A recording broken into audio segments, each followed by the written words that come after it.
Hello guys, welcome to Tech Tricks tutorial. In today's video, I will show you how to put auto subtitle in Capcut. So without further ado, let's get started. So first, I have here my video. What I'm going to do is go to text and select this auto caption.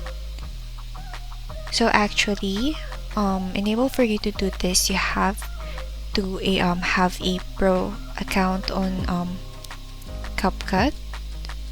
So just click on generate button and let's wait for it.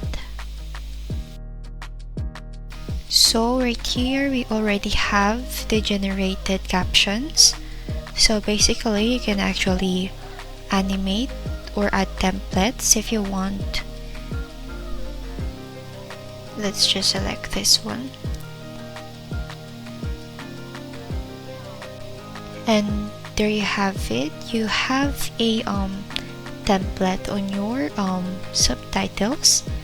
So they have different selections and different options in there. You can choose whatever you like or whatever best on your project.